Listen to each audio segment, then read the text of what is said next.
Chapter 4. Caedere. Rockland, Indiana, August 28th, 1998.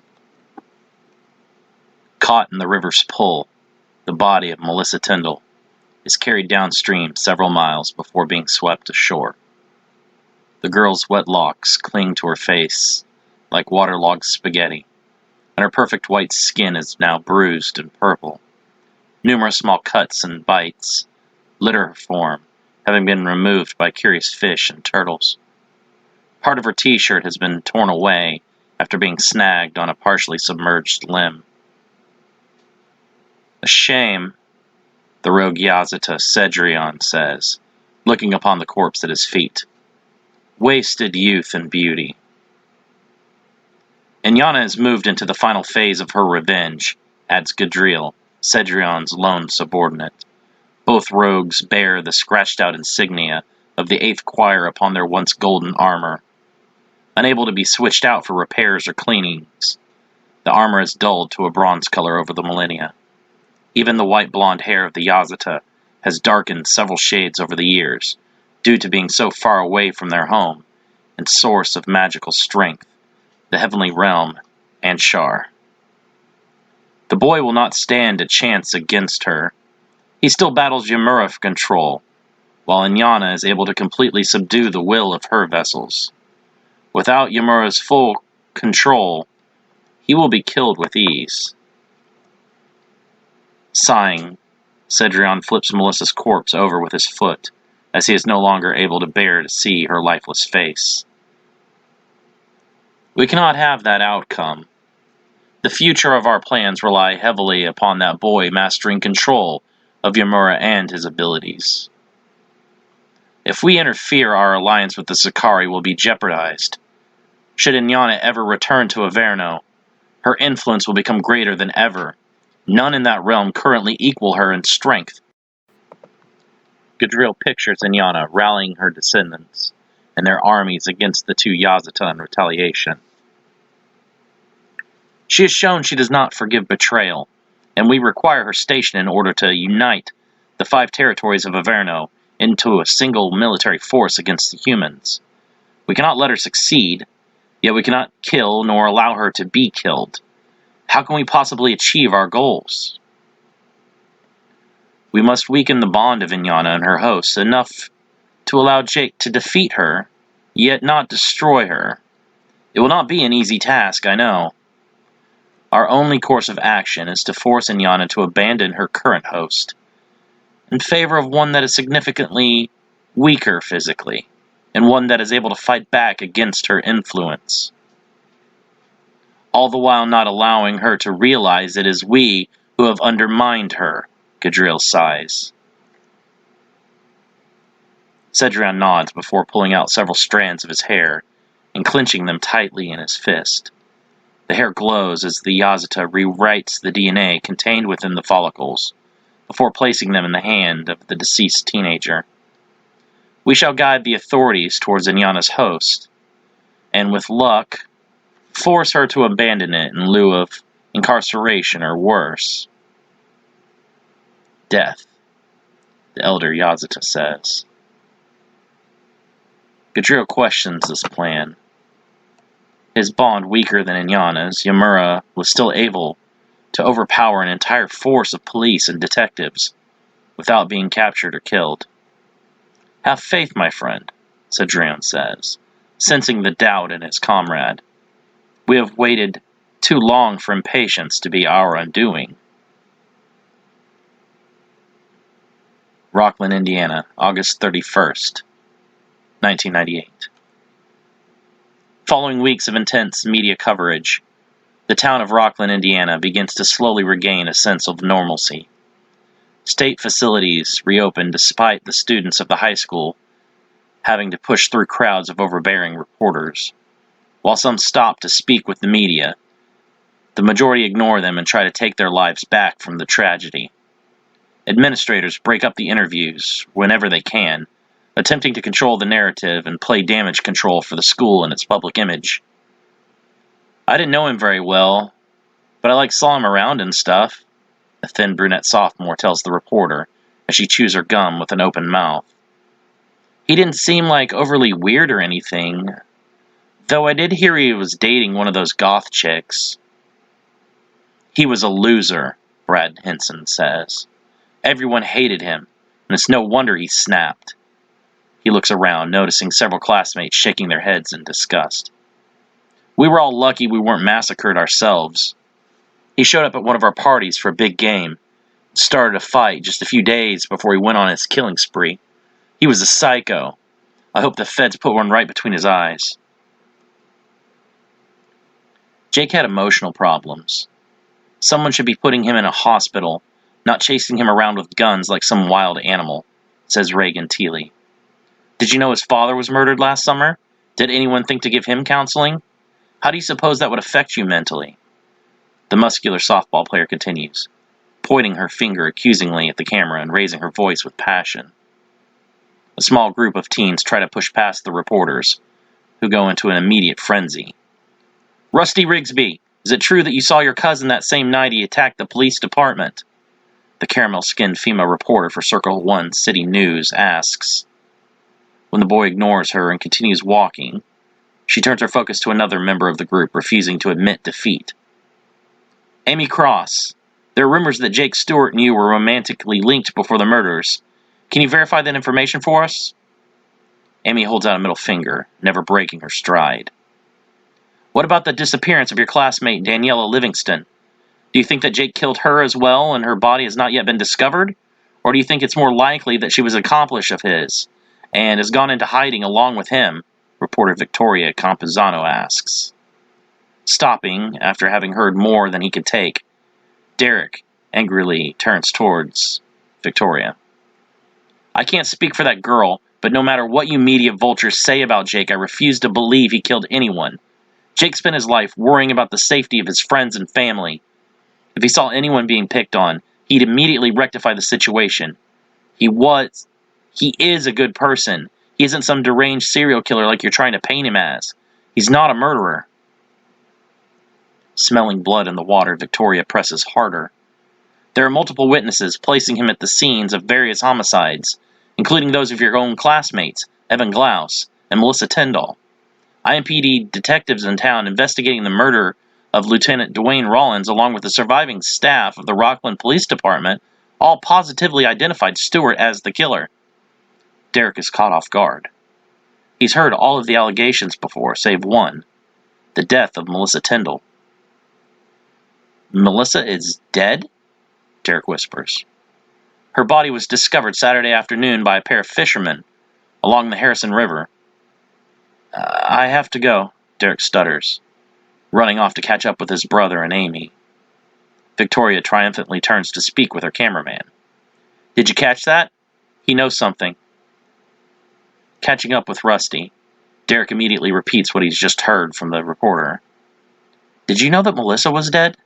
Derek asks, the color having left his face. Melissa, Rusty whispers. You don't mean... Derek nods. Melissa Tyndall, our cousin Brooke's daughter.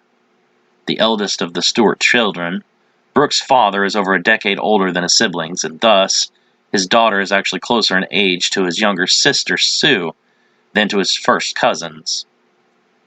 Yamura was coming after us because of our relation to Jake. You don't think he got to other relatives before he even tried to come after us, do you? Rusty shakes his head with uncertainty. He attempts to show his full faith in the matter, yet the opposite comes across. It's highly likely that Yamura, while possessing Jake, or one of his acolytes, hunted down multiple lines of blood to their chosen sacrifice.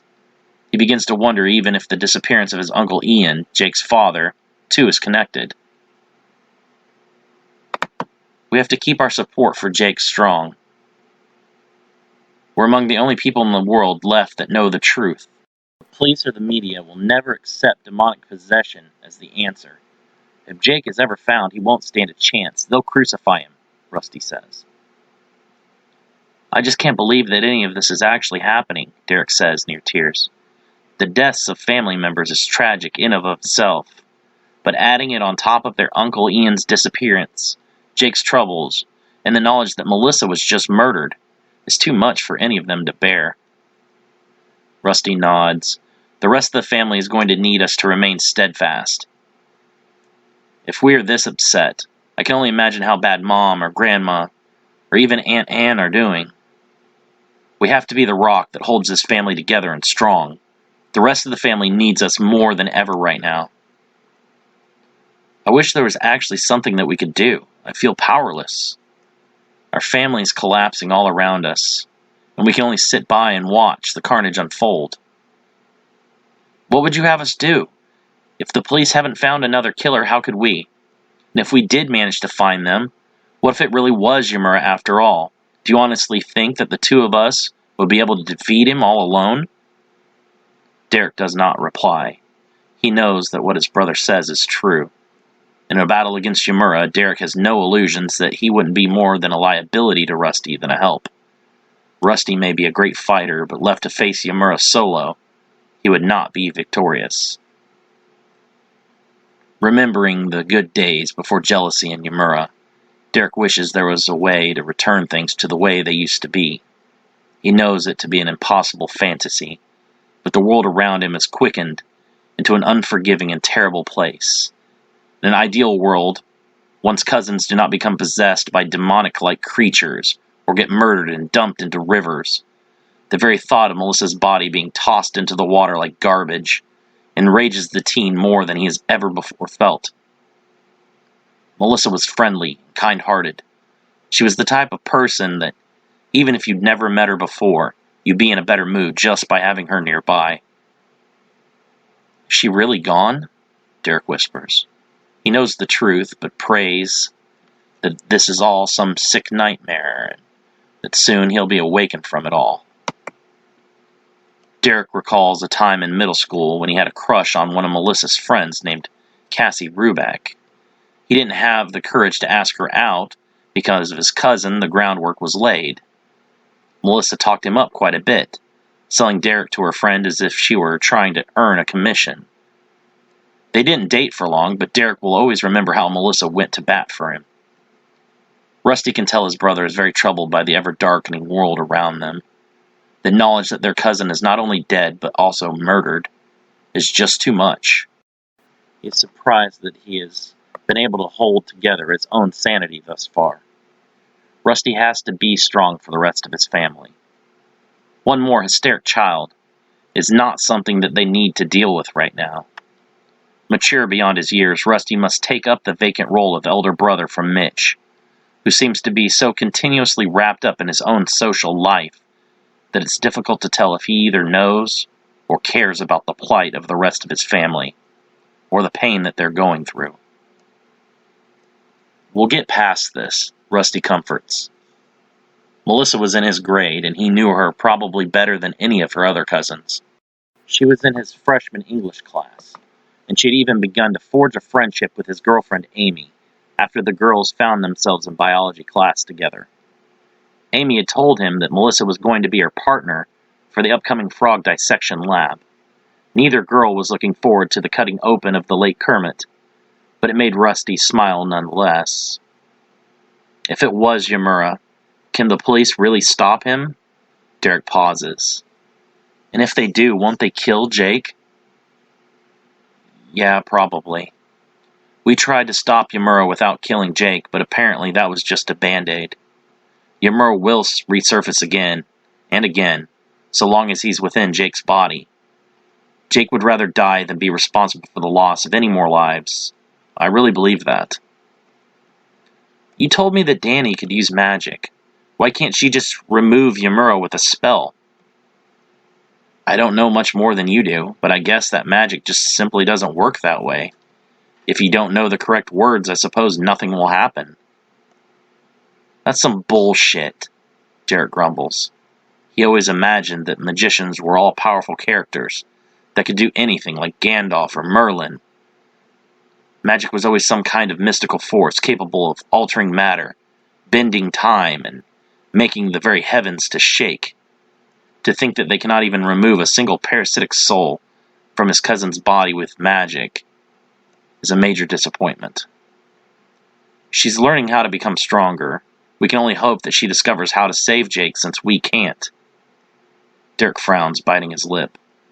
That reporter chick said that she was also missing. You don't think Jake got to her too? Rusty shakes his head with confidence. I don't think Yamura would have gone after her without us seeing some kind of fireworks. There would have been explosions or something reported from those two going at it again. We barely know her. Jake only knew her for a couple of days. Can we really put that much trust into a person we know absolutely nothing about? Rusty agrees that this isn't ideal, but they are severely limited in their current options. If I could do something to help Jake, I would, but because we're more useless now than a second ass, we have to put our faith in Danny. If she can do something, wouldn't that be better than doing nothing that we're currently doing? Right now, she's probably with those Endelgian magicians, getting stronger.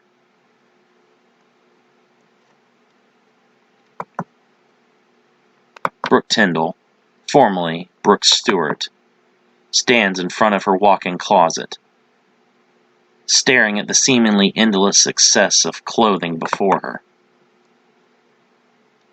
This human has more garments than even the royalty of my world. Inyana thinks with fascination. The past few days have been difficult for the Sakari Queen, answering questions from both police and media, and doing her best to feign despair. It would be far easier to select a host that could vanish from human society easily, but it is far too important for me to have a host that will not decay. Inyana recalls the slow rot of her first and primary host, Lior Nadav, and the painful transition into oblivion her body has followed since their fated meeting years ago. This vessel will surely provide me a stronger union and decay much more slowly. This female is of the same bloodline as my brother's host, but she is more developed, while her body is still young and vital. Choosing the brightest and most expensive-looking outfit from the closet, Inyana undresses and begins to change. She smiles, admiring the more curvaceous and milky white body of her new host. Lior's body was toned and lithe, possessing an athletic frame. The Sakari observes the subtle differences in the humans' bodies, mirroring their different lifestyles. Behind her on the bed rests the body of Kenneth Tyndall, Brooke's husband. His throat torn open and his eyes gazing into the abyss. Dark stains of dried blood cover the sheets and floor. Sitting beside her victim, Inyana strokes his hair while smiling. No kill will feel as exhilarating as the moment when I finally rip the heart out of my brother for his betrayal, she grins. Working furiously on the investigation into the now media-hyped case of Jake Stewart, teenage delinquent and demonic cop killer, Detectives Osteen and Morris of the Indianapolis Metropolitan Police Department scour the case files again for the 100th time. Photos of burned corpses, men with broken necks and holes through their chests, survivor testimonies and statements from friends and family fill the 3 overflowing boxes dedicated to the matter. Melissa Tyndall, age 15, height 5'6", weight 120 pounds. Freshman at Rockland High School, daughter of Kenneth Tyndall and Brooke Stewart Tyndall, granddaughter of William Stewart, and second cousin of Jake Stewart, likely his latest victim.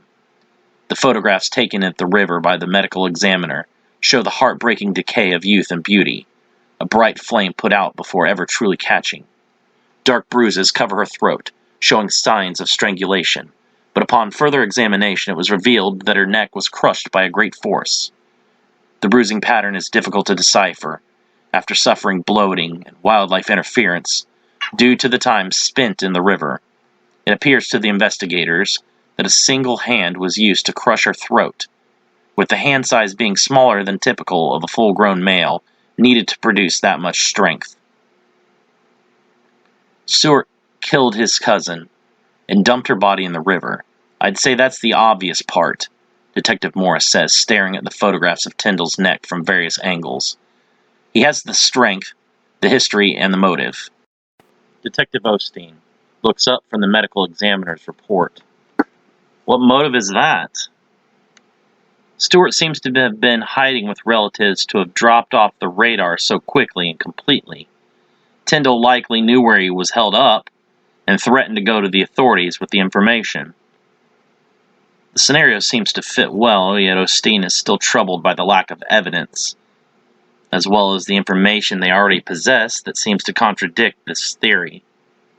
What about the eyewitness sightings of Stewart at the bus station, in a subsequent convenience store, 10 hours later in Tennessee? Stewart probably doubled back after intentionally allowing himself to be seen so that we'd start looking for him elsewhere and miss his return home. The medical examiner is running analysis of the strands of hair we found near the body. Hopefully we'll be able to give us a positive ID soon. There's no reason to hold our breath. We both know that it was Jake Stewart who killed her. I mean, it completely fits his pattern. Detective Osteen pauses, questioning all he knows in the case. I really am not sure about that. As far as we know, Stewart has not targeted his relatives before. I swear I remember something one of his cousins said in one of our interviews was about Jake coming after them before he turned his attention to the authorities. Osteen searches through several cardboard boxes, full of files pertaining to the case. You're right, here it is. It's an interview with his cousin, Mitch Rigsby. It's backed up by separate statements from classmates that placed him at the party where multiple students were assaulted and a porch was burned down. If he is a danger to his own family, no one is safe from this monster. Leave no stone unturned. Jake Stewart must be brought down soon. The cafeteria seems abnormally quiet.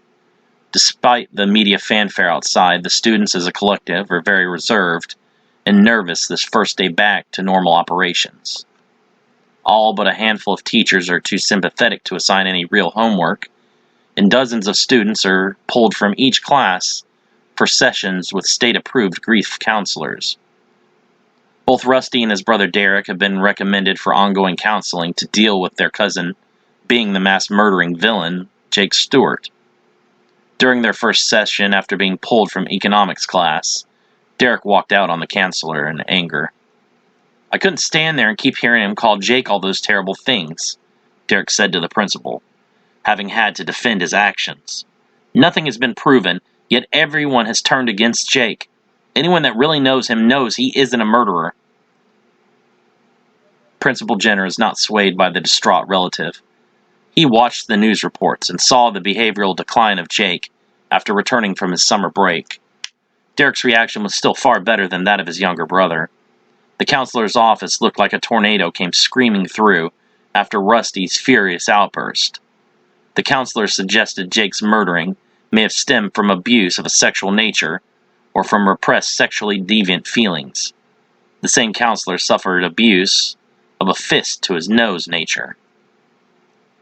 Rusty slides his tray along the metal railing of the lunch line like some kind of chow hall automaton. The masculine Hispanic lunch lady with the hairy mole on her lip uses an ice cream scoop to portion mashed potatoes onto the teens' trays. Next, she shouts, ushering Rusty along to the next point of interest. You know, I had photographers snapping my picture as I was walking into school today, Chris says, next in line after Rusty. I felt like some kind of movie of the week celebrity. Well, they sure weren't photographing you for your good looks, K-Dog laughs. 2 people ahead of Rusty. K-Dog grabs a can of Pepsi and a cardboard boat of French fries. They might have been getting a head start on the next edition of Who's Who of Fugly High School students. Well, we can't all be blowing the sports editor to get our picks in the paper every week like you, Chris fires back, picking out a box of apple juice from behind the sodas. Unlike his friends, Chris tries to eat healthily as much as possible with his limited choices at school. If it were not such a social stigma, he would just bring his lunch from home. Have you heard from Jake at all since he left? K-Dog asks Rusty, as they walk to the table where their other friends await. Rusty shakes his head. Not a word. He hasn't even sent a postcard. Rusty sits beside both his brother and his own girlfriend, Amy Cross.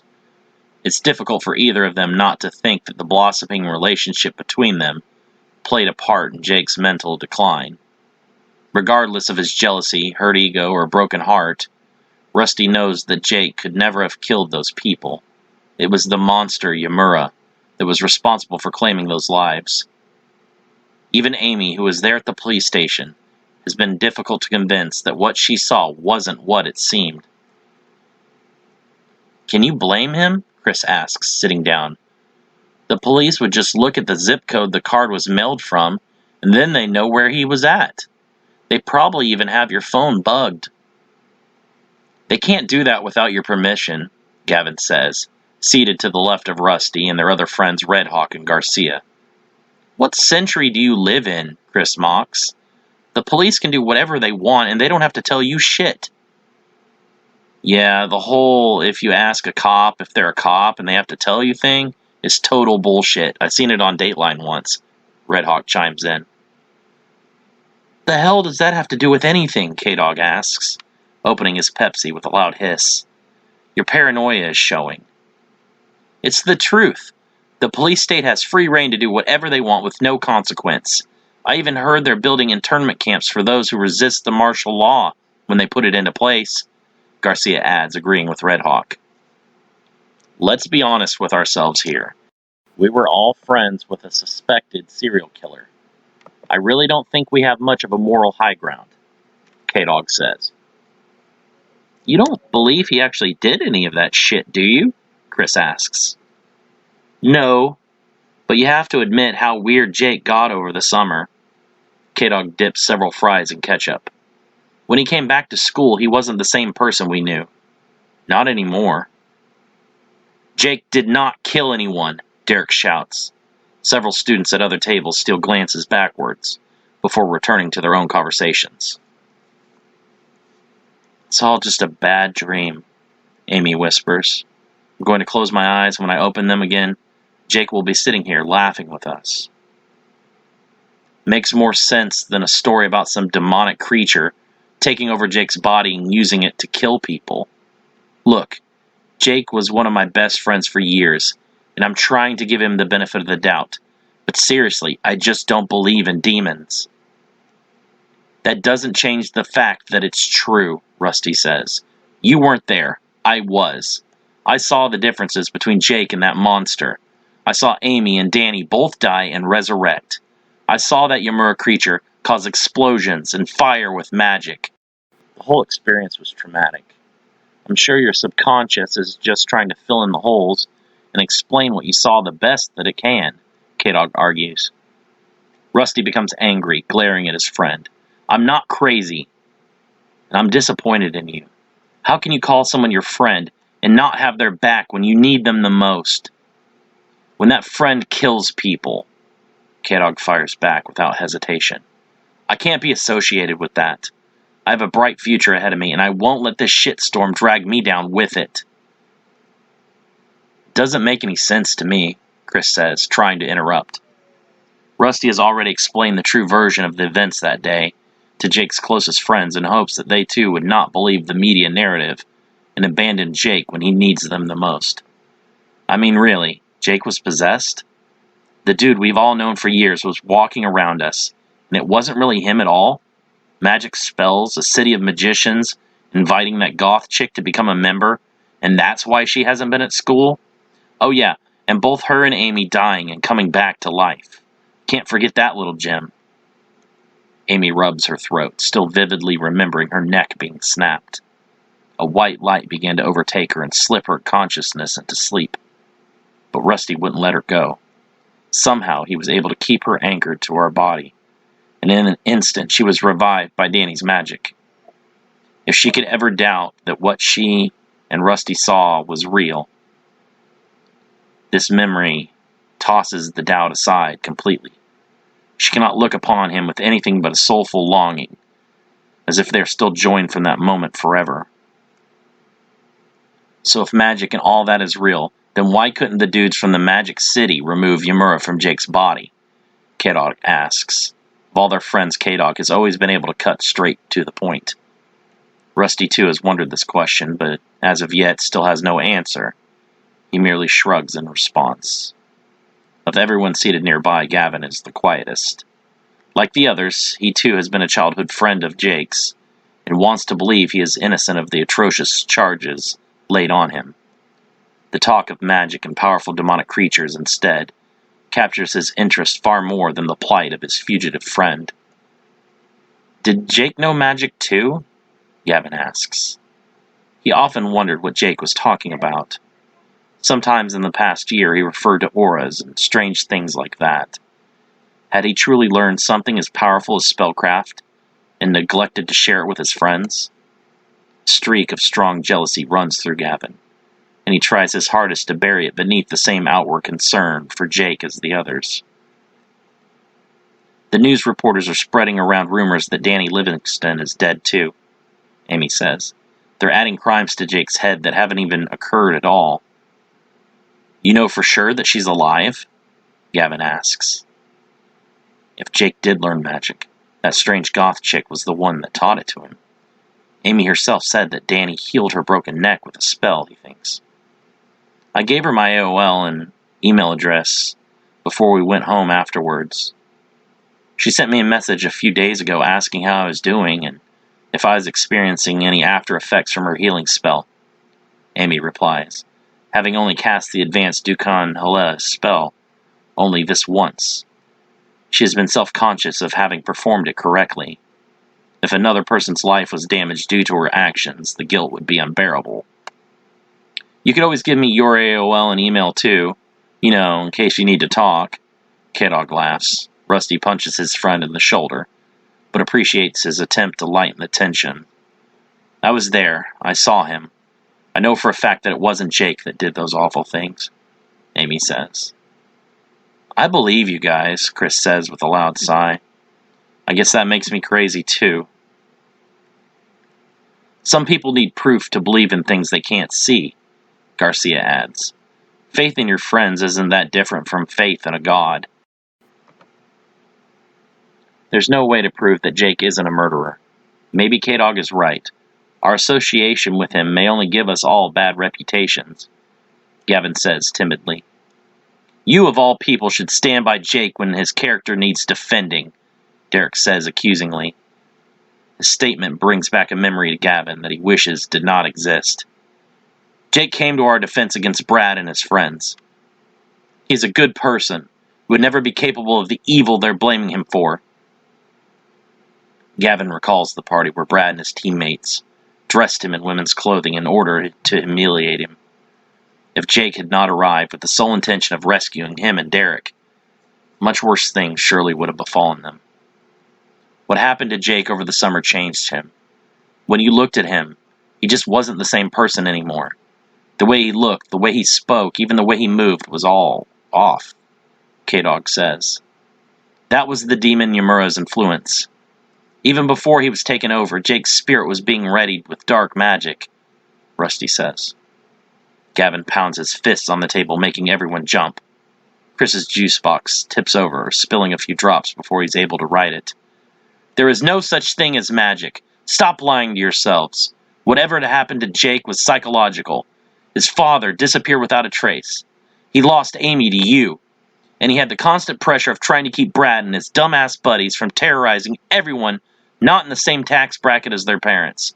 That's what broke Jake, not dark magic or demonic beings, Gavin shouts. There isn't any way for me to convince you. You would have had to experience it for yourself, Rusty says in defeat. It seems that only blood remains as a support link to Jake, as even his closest friends no longer completely believe in his innocence. At the table, furthest from the group, Rusty's other older brother, Mitch, sits conversing with several other members of the varsity football team, including the captain and quarterback, Brad Henson, kicker Fabian Parker, lineman Vaughn Johnson, and cheerleader Aisha Ganzi. How can Mitch still be so friendly with those Neanderthals? Gavin asks. Those assholes humiliated me, tried to do the same to Derek. They're spreading the worst of the lies about Jake, Rusty, and Amy. I heard from Jewel Stafford that they're all saying Jake was screwing Amy, then caught her with Rusty, so he got on with Danny, K-Dog says, showing a handful of fries into his mouth, and continuing to talk without skipping a beat. Then Rusty and Danny got it on, and then Jake went psycho and started killing people. Brad is just trying to draw attention away from the fact that Yamura made him piss himself in front of a couple of girls, Amy says. That's what I've heard from several of the underclassmen. I guess Brad has a new reason to hate Jake then, Derek says. How so? Amy asks. She has never understood the rivalry between Jake and the popular athlete Brad Henson. Unlike most of the other students who have seen the aggression between the two for years, she is still new to the school, and its social dynamics are mostly foreign to her. Well, Brad really only cares about two things, being popular and getting laid as much as possible. Even if it was Yamura, not Jake, that scared him. Brad doesn't know that. To him, Jake scared him enough to piss himself in front of potential lays. Now there are several girls that he has to accept that he will never stand a chance of nailing, and he can't stand that blow to his pride, Derek explains. Yavin's earlier description of Neanderthals wasn't too far off. The earlier hominids were largely instinctual and only concerned with mating, food, and protection. Thousands and thousands of years of evolution, and many of the so-called advanced beings are still focused on much the same. Is there any way to help Jake? Chris asks. I mean, I know we can't disseminate the truth, but we can at least convince everyone that Jake isn't a murderer, can't we? Without getting everyone to believe in magic and demons, there really isn't anything we can do, Rusty says, defeated. I hate feeling so useless, but I have no idea how we can help. Brad Henson grinds his teeth together just thinking about Jake Stewart. Ever since the 6th grade, he has hated everything about Jake. Brad had to work hard in the gym after school every day, running laps around the track at lunch, and practicing throwing passes with his elder brother for hours. It angered him every time one of the veteran members would try to convince Jake to go out for their team every year. Why is it that he had to work so hard for his position, but Jake didn't even play sports, and they practically begged him to join? A loser that doesn't play sports, can't get a girlfriend, and sits at lunch with the likes of Gavin Martin and Chris Lyons could never be a better athlete than me, Brad would remind himself. Now, with the trouble Jake has fallen into with the law, Brad can only feel justified in his dislike of the other teen. Why can't the cops catch him? He couldn't have gone far, Vaughn says. Brad remembers that Jake spent the summer in Florida with his grandparents. It was after this vacation that he returned so much different than before. He was more intense, and his body seemed much more sculpted and hard. He was even angrier that Jake was able to condition himself so thoroughly in just a few months' time. That same summer that, despite all of his grueling training and hours spent at the gym, he had only been able to put on 3 pounds of extra muscle. He's probably laying low at his grandparents' house in Florida.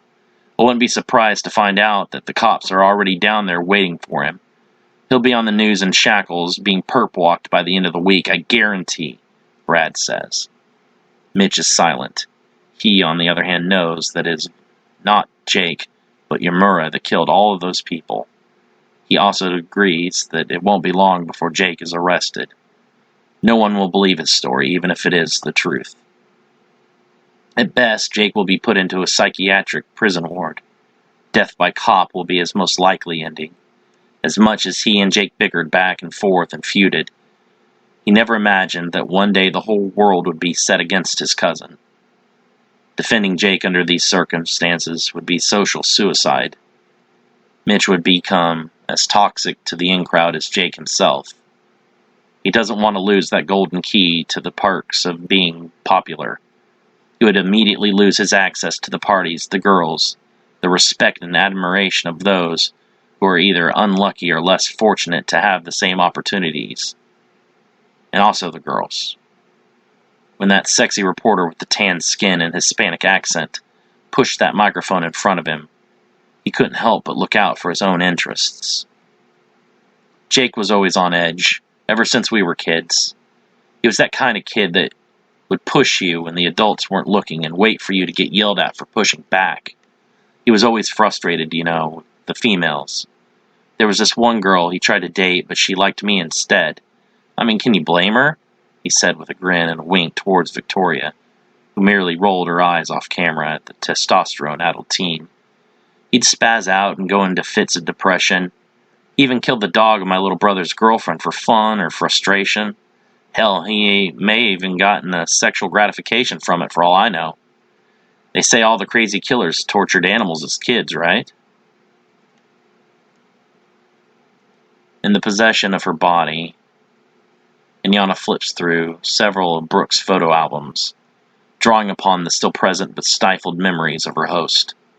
Having already killed Melissa and the mate of her vessel, she notices that very few blood-related females remain in Jake's family. Of the 2 siblings of the late Ian Stewart, only William had any daughters, and of his sons no females were produced. This leaves only Ian's sister Sue and their mother, Marge, as potential hosts, should something go awry. Yet getting to them would prove troublesome. Her scouts report that the mate of Sue is a fierce warrior and is fully aware of the existence of the Sakari. She knows that Jake's maternal line has a few candidates remaining, but only one of them is within reach at any length of reasonable time. Too many variable complicates matters for her, and she grows frustrated at the mere thought of being forced to prematurely abandon this host. While it is possible for her to possess hosts of either sex, Inyana finds this thought to be offensive. Born a proud female, raised a princess, and elevated to Queen of Averno, it is detestable to think of crawling into the form of a man of any species. The only males that have ever meant anything to her are her mate, Marduk, and sons Ediar and Sela. Because of her traitorous brother Ymura, no one she has ever loved remains alive.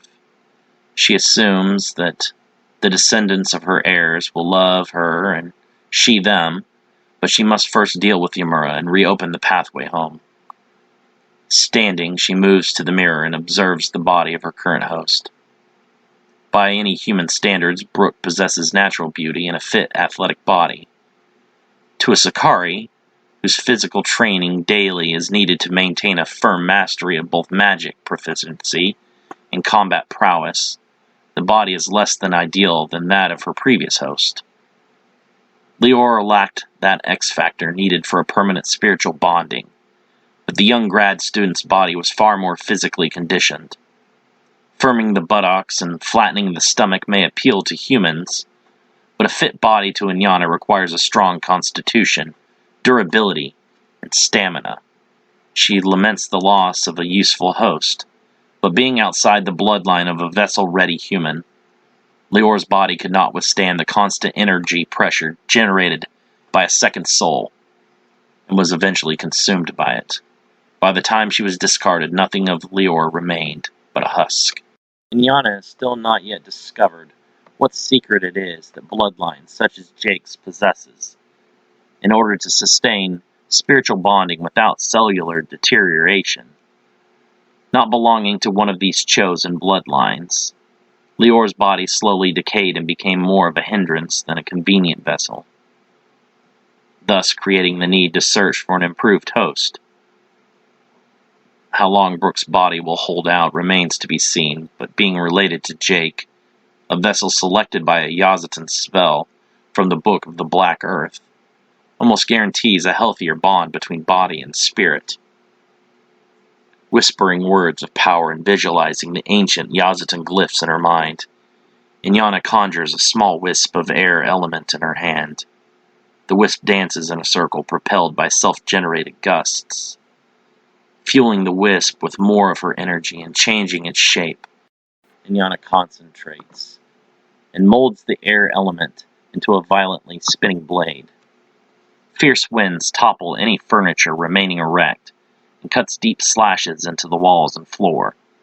She contemplates testing the limits of her current host by executing a few more of Jake's relatives, but does not wish to be surprised by a sudden handicap against one of them whom her treacherous brother failed to defeat. As deep as her hatred for Ymura runs, She knows that he was not weak, and any human that could have beaten him may be a threat to her in the right conditions as well. Instead, she elects to test her strength by killing a few more of Rockland's weak citizens. A mail carrier knocks on the door, and the young man nervously looks to each of the 5 large men standing guard on the porch. He wonders what kind of big drug dealer must live inside to have the need for so much hired muscle standing guard outside. Instead of a sly-looking kingpin, a soccer mom answers the door and catches him off guard. The slash faster than a man can process. A blade comprised of wind splits his chest open and pushes his body apart. The following spray of arterial blood is caught by the winds and diverted out across the lawn. Inyana does not wish to be soiled with more disgusting human fluids. She kneels, picking up the envelope the messenger held, and examines it. It seems my ability to cast spells is less hindered in this body than in my previous form, Inyana boasts to her servants. The letter addressed to her host was sent priority with a signature required upon delivery by her father, William Stewart. Tearing the envelope open, Inyana removes a brief letter. My dearest daughter, please forgive my prolonged absence. It pains me deeply to be away from my family for so long. I received a call from your Aunt Sue about Jake. I didn't know him all too well, but he is about Melissa's age, if I remember correctly. It is very difficult to accept that not only could such a tragedy befall our family, but also that one of our own was the cause of it. The loss of my baby brother must have hurt his son so deeply and driven him to unspeakable grief. Even I am in a state of shock and inability to fully accept the gravity of his death and the finality of it. That said, I cannot condone his murderous actions. As the representative of our family, Jake was wrong to lash out against so many lives. I truly wish that I were there for you all in this time of need. I hope that when I return you will understand my need for such a long trip and my secrecy regarding it. I do love you and your brothers and will return very soon. Much love, William. Inyana wads the letter up and tosses it to the floor as she walks back inside the home. Nothing of interest to the Sicarii. The contents of the letter seep deeply into her subconscious and give some small comfort to the woman trapped in chains within her own mind.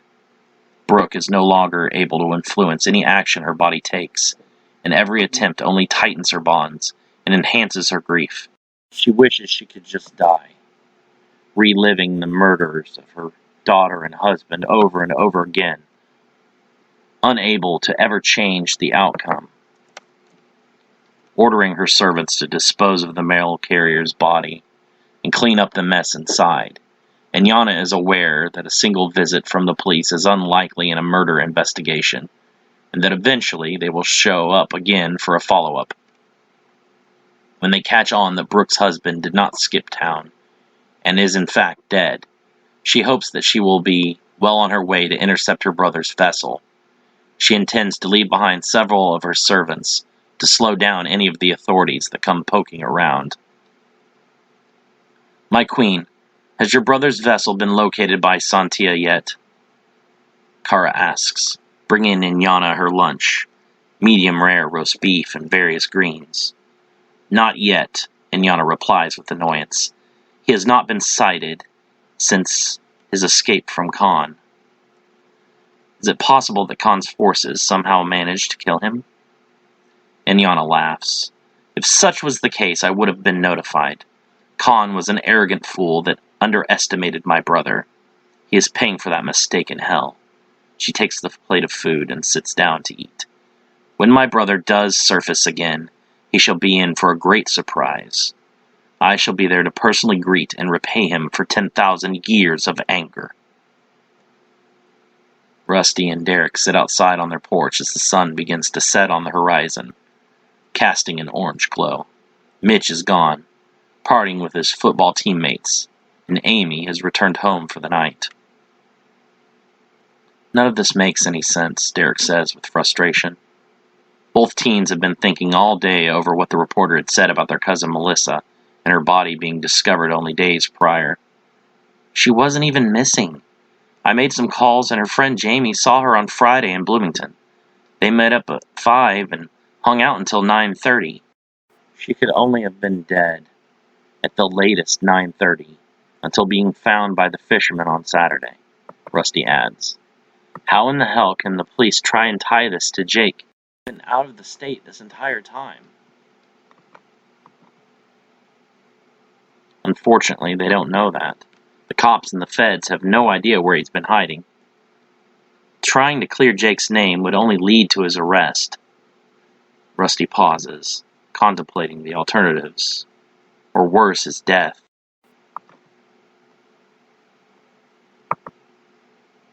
He groans in frustration. Who the hell killed Melissa, and why? It's too much of a coincidence for it not to be related to everything that was happening with Jake. But if Yamura had taken over and returned to town, we'd be the first to know. Is it possible that some of the same people who put Yamura into Jake could still be hanging around? Rusty shakes his head. Yamura killed his followers when they tried to remove him and return his spirit to the amulet. They feared his power when they saw they couldn't control it, but by then it was too late. Danny told me as much. What about another demon like Yamura? Could they have put another one into someone else that Danny didn't know about? Thinking about it for a moment, Rusty does question the possibility, as it is the first suggestion that even remotely makes sense so far. I don't think so, but it's not impossible. It was pretty clear that Danny was Schaefer's go-to person. He wouldn't have left her out of any plans that big. He relied on her abilities and intelligence way too much. So if this was another demon, it is independent of Yamura. Rusty pulls at his hair. That's exactly what we need now. Another psychotic killer monster. Right now, we can't do anything but stay close to home and protect the family. If this one does have something to do with Yamura, we will continue to be his targets. And if not, he still targeted Melissa. Rusty thinks on that for a while. Guess you're right. There has to be a connection somehow. Either way, this is where we're needed the most.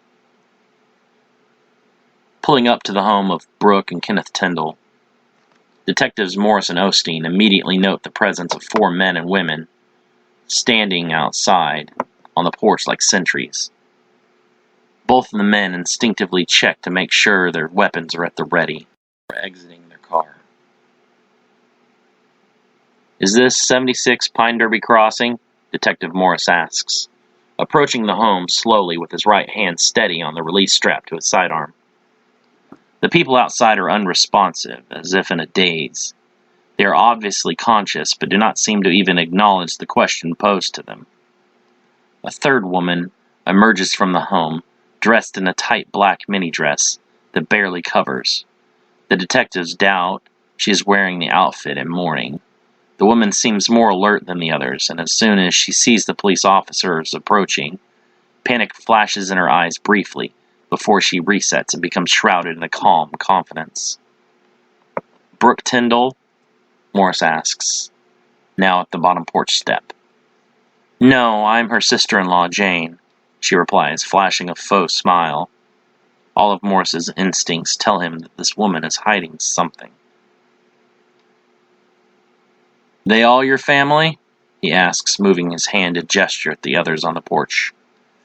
More or less, we've all come together in our grieving. I know this must be a very difficult time for your family. Are Brooke and Kenneth home? I just have a few routine questions for them. Brooke's inside, yes. Ken is out of town for work. He won't be back for a few more days. We didn't feel right telling him over the phone about Melissa. Strange decision. Can you please ask Brooke if we might come inside for a few minutes and talk? She already spoke to the officer when she identified the body. She hasn't been feeling well since she got home. Understandable. I just have a few questions that might help us out tremendously in finding out who did this to your niece. The sooner we can get out there with the information, the sooner we can arrest that bastard. Jane nods, returning inside for a moment. Morse turns to his partner with a whisper. Stay out here. Keep an eye on the porch. Don't let any of the other family members go inside. I don't particularly like the idea of being trapped inside with them. Jane waves Morris inside, and he is forced to ask one of the men to step aside so that he can get onto the porch. The man barely registers the request, and it isn't until Jane makes a scolding hiss that he moves. The detective finds it odd that the sound she makes is similar to what one may hear when a person is disciplining a trained house pet. Inside, Brooke Stewart Tyndall sits on a red leather sofa. The house is in disarray and does not look like it has been taken care of in weeks. He makes a mental note that there may have been a disturbance between the family members prior to Melissa's murder by the knocked-over furniture and several fist-sized holes in the walls. Similar to Jane, Brooke is dressed not for grieving, but appears more like someone who is ready for a night of clubbing. Mrs. Tyndall, I'm Detective Morris with IMPD. I'd like to briefly ask you a few questions, if that is all right. I know this is a trying time for you and your family, but your assistance could help us catch your daughter's killer. Any little details could make all of the difference. Please share anything that comes to mind. Brooke nods, and Jane sits down beside her, holding her hands. With Brooke not seeming too upset, he wonders why Jane feels the need to comfort the woman. Either she has been in and out of her grief unpredictably, she needs coaching, or the sister-in-law may also be a secret lover. In his job, he's seen all kinds of scenarios that would make even Jerry Springer blush, so not much surprises him anymore. Can you please tell me what time it was that Melissa left your home on Friday night? It was around 5, Brooke replies. Morris has interviewed many family members after a tragedy, and seen those whose responses were too artificial, as if staged or practiced. You were home at that time? He continues, to which Brooke nods. And did you remain at the house all that time? Where are you going with this? Are you suggesting that I left the house to go kill my own daughter? Not at all. These are just routine questions, ma'am. We need to know where exactly everyone was, and at what times. Your husband. Where did you say he was at? Brooke pauses, looking to Jane for coaching. Panic again flashes through the sister-in-law's eyes, as she were not expecting to be put on the spot. Perhaps she thought Brooke would do better under the pressure. But it's obvious that the death of Melissa has not affected her at all. The others outside become restless, as if feeding off Brooke's unease. Lansing, on business, Jane finally answers. Look, she is still having trouble accepting all of this is real. Can you please wrap up your questioning? She is still grieving. Morris nods. I understand. What business did you say your husband Kenneth does? He looks from Jane to Brooke, making it clear that he wants the wife to be the one that answers.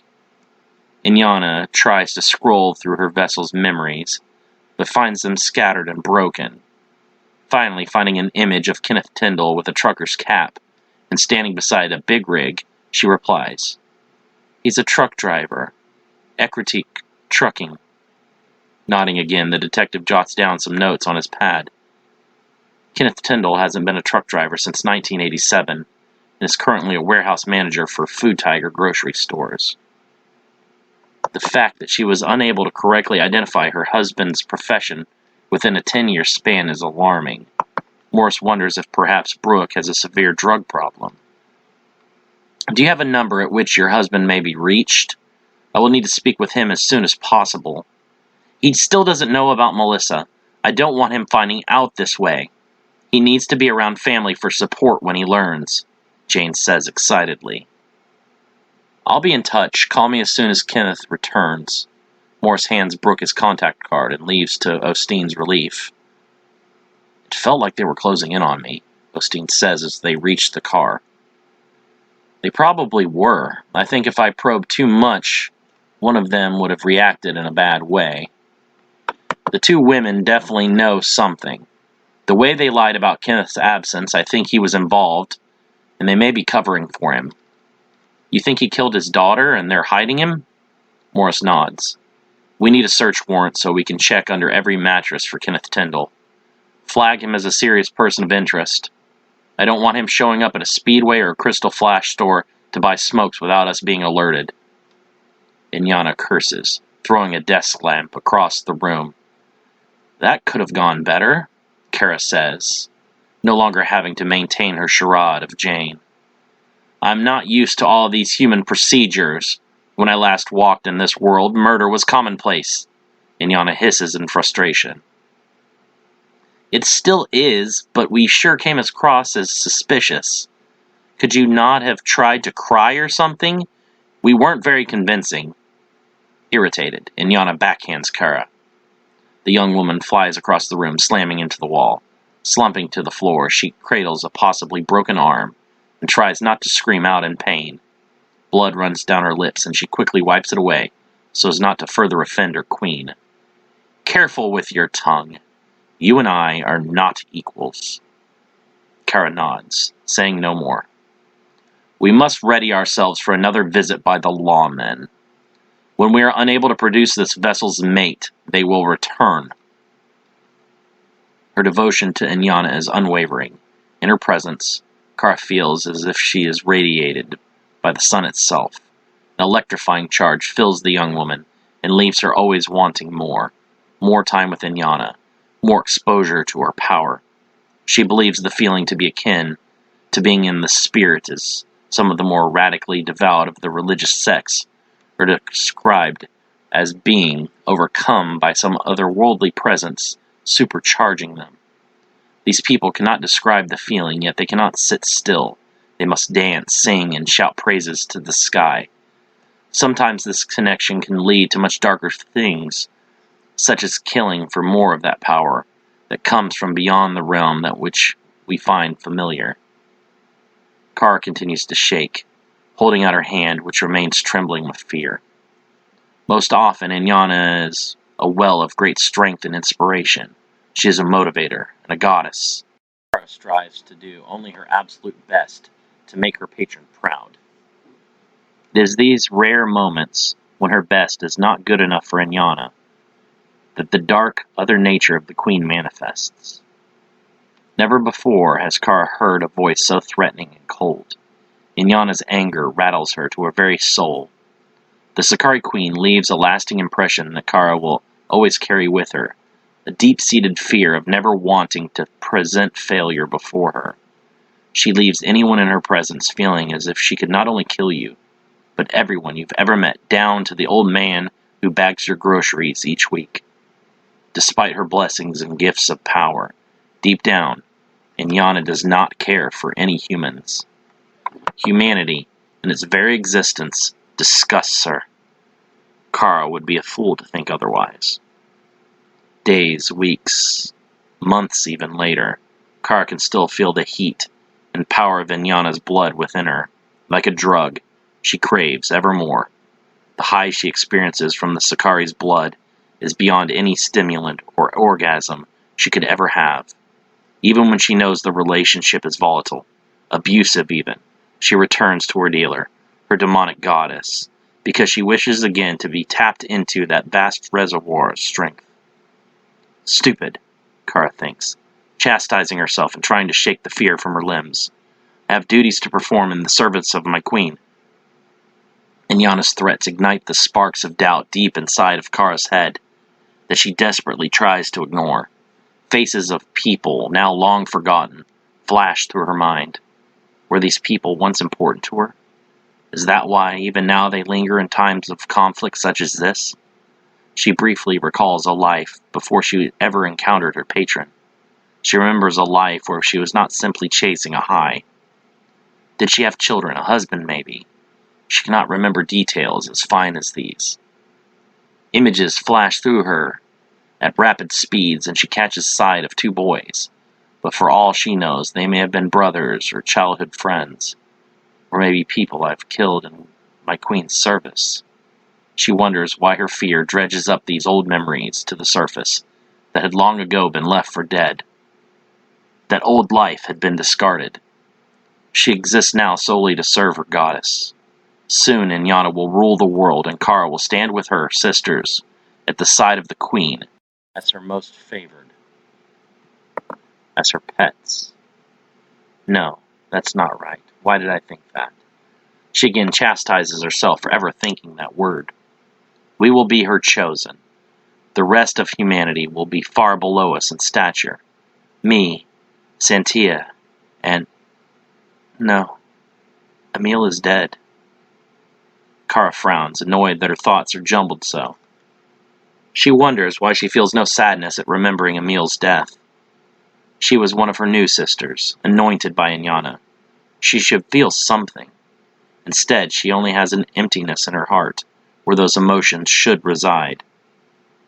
Did I give up my humanity somewhere along this path? Or have I merely grown beyond those old notions? Worse yet, she briefly wonders if she has been under some kind of mind control from the very beginning. Stupid, Kara again thinks. She prays that Inyana will not learn of her doubts and fears. Impossible. She is our goddess. I worship her because she is power, raw and electrifying. A moth is drawn to the flame, not pulled into it physically or forced against their will. Vedare al controle. She shivers. No, when she mind controls someone, they are like zombified slaves. They don't bathe, and often forget to groom themselves or eat. I still have my free will. The faces and images of a life discarded return. I still have my free will. She walks away, making sure not to let Inyana see her fears. She shuts her eyes and closes herself off from the others in Melissa's bedroom, curling into a fetal ball on the floor and whimpering. She tries to remember the names of each of these faces. She tries, and it's painful.